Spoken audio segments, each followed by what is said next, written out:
Phone tapping పై మాజీ మంత్రి కేటీఆర్ స్పందించారు. కేసీఆర్ 10 లక్షల ఫోన్లు ట్యాప్ చేసినట్టుగా ప్రచారం చేస్తున్నారని ఫైర్ అయ్యారు. చేస్తే గిస్తే ఒకరిద్దరి దొంగలవి ఫోన్లు ట్యాప్ చేశారేమో అని చెప్పారు. అసలు ఫోన్ ట్యాపింగ్ పోలీసుల పని అని చెప్పారు. అయితే పథకాల నుంచి ప్రజలను పక్కదారి పట్టించడానికే ఇదంతా చేస్తున్నారని మండిపడ్డారు కేటీఆర్. వీళ్ళ ఫోన్ ట్యాప్ అయిందంట, వాళ్ళ ఫోన్ ట్యాప్ అయిందట. నిన్న చూసిన దగ్గర నేను 10 లక్షల ఫోన్లు ట్యాప్ చేసిండు కేసీఆర్. చేస్తే గీస్తే ఒకడో ఇద్దరో లుచ్చగాళ్ళ ఫోన్లు ట్యాప్ చేసి ఉండొచ్చు, నాకెమెరిక కానీ చేస్తే చేసి ఉండొచ్చు, దొంగలై లంగలి. ఎందుకంటే పోలీసుల పని అది. కానీ దానికి ఏదో పెద్ద అంతర్జాతీయ కుంభకోణం ఏందో జరిగిపోయింది, ఏమో అయిపోయింది. ఎందుకు ఇవన్నీ డ్రామాలు? ఎందుకంటే ప్రజల మనసు అటెన్షన్ డైవర్ట్ చేయాలి. దేని మీదకెళ్ళి డైవర్ట్ చేయాలి? రైతు బంధు ఇస్తలేదు అన్న దాని మీదకెళ్ళి డైవర్ట్ చేయాలి. మహిళలకు 2500 వస్తలేదన్న దాని మీదకెళ్ళి డైవర్ట్ చేయాలి. పెద్ద మనుషులకు 4000 పెన్షన్ వస్తలేదన్న దాని మీదకెళ్ళి అటెన్షన్ డైవర్ట్ చేయాలి. దేని మీదకి తిప్పాలి దీన్నంతా? అగో ఏదో జరిగిపోయిందట, కుంభకోణమాట, లంబకోణమాట. అరే రేవంత్ రెడ్డి గారు, ముఖ్యమంత్రిగా నువ్వే ఉన్నావు. చేతనైతే దమ్ముంటే ఈ లీకులు బంద్ చేసి చర్యలు తీసుకునేది ఉంటే తీసుకో, మేము వద్దంట. ఫోన్ ట్యాపింగ్ కేసులో మొదటి ముద్దాయి కేసీఆర్ అని ఆరోపించారు రఘునందన్ రావు. దుబ్బాక ఎన్నికల సమయంలో తన ఫోన్ ట్యాపింగ్ చేసిన వారిపై చర్యలు తీసుకోవాలని డిమాండ్ చేశారు. అప్పటి ముఖ్యమంత్రి చంద్రశేఖరరావు ప్రమేయం లేకుండా ఏ పోలీసోడు కూడా టెలిఫోన్ ట్యాపింగ్ చేయడు. అప్పుడు దుబ్బాక ఉప ఎన్నికల్లో మా దుబ్బాకకి ఇన్ఛార్జిగా పనిచేసింది ఎవరంటే హరీష్ రావు అనేటువంటి మంత్రి. సో ఈ కేసులో మొదటి ముద్దాయి ఎవరు కావాలంటే చంద్రశేఖరరావు మొదటి ముద్దాయి, హరీష్ రావు రెండో ముద్దాయి,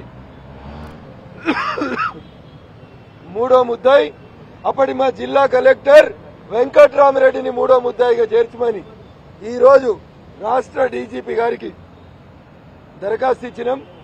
రిసీవ్డ్ కాపీ తీసుకున్నాం. కనీసం ఈ రోజన్నా ఒక నిష్పక్షపాతమైనటువంటి విచారణ జరిపించమని మేము పోలీసు ఉన్నతాధికారులకు అప్పీల్ చేస్తున్నాం. రాజకీయ నేతలే కాదు, జడ్జిల ఫోన్లు కూడా ట్యాపింగ్ చేశారని ఆరోపించారు రఘునందన్ రావు. ఫోన్ ట్యాపింగ్ పై సీజేఐకి ఫిర్యాదు చేయాలని జడ్జిలను కోరారు. ఫోన్ ట్యాపింగ్ చేయించినటువంటి ముద్దాయిలను అరెస్టు చేయాలని డిమాండ్ చేశారు Raghunandan Rao.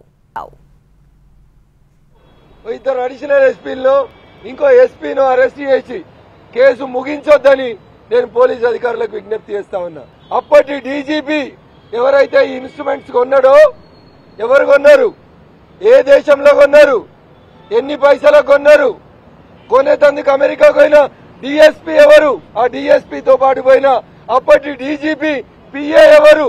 Now my sincere request to the honourable chief justice of India, illegal tapping is done in Telangana.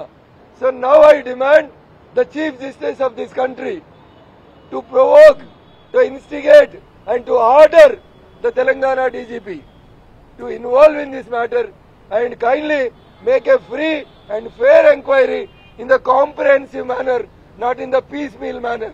This is my humble request to the Honorable Chief Justice of phone tapping వ్యవహారంలో కేటీఆర్ జైలుకు వెళ్లాల్సిందేనన్నారు Congress MLA NM Srinivasa Reddy. KTR వీరంగం చూస్తుంటే నవ్వొస్తుందని అన్నారు. Phone tapping అంతా కేసీఆర్ కనుసన్నల్లోనే జరిగిందని అంటున్నారు. కేసీఆర్ కుటుంబం అంతా తీహార్ కు వెళ్లడం ఖాయమంటున్నారు ఎన్ఎం శ్రీనివాసరెడ్డి.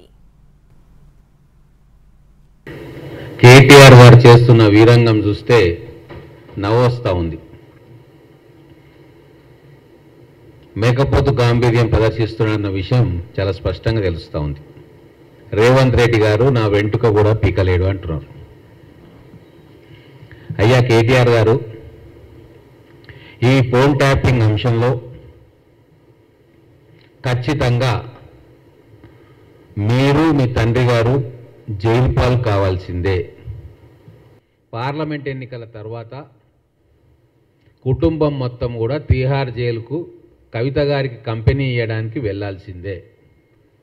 మరి ప్రభాకర్ రావు గారికి ఏ ఫోన్ ట్యాప్ చేయాలా, ఎవరి పేర్లు ఇరికియాలి అని చెప్పి ఎవరు చెప్తున్నారు? రోడ్డు మీద పోయే దానయ్య చెప్తున్నాడా? వరంగల్లో ఉండే మల్లయ్య చెప్తున్నాడా? ధృతరాష్ట్రుడిలాగా అన్నీ మూసుకొని కూర్చున్న ప్రగతి భవన్ గడిలో కూర్చున్న కేసీఆర్ గారు, ఇంకొకరు అహంకారంతో, మితిమీరిన అహంకారంతో విర్రవీగుతున్న యువరాజు, దుర్యోధనుడిలాగా ప్రవర్తిస్తున్న యువరాజు కేటీఆర్. అంటే ఈ ఫోన్ ట్యాపింగ్ వ్యవహారం మొత్తం కూడా బీఆర్ఎస్ పార్టీ పెద్ద కల్వకుంట్ల చంద్రశేఖరరావు గారి కనుసన్నల్లో మీ ఆదేశాలతోటి జరిగిందనేది ఎవరు కూడా కాదనలేని వాస్తవం.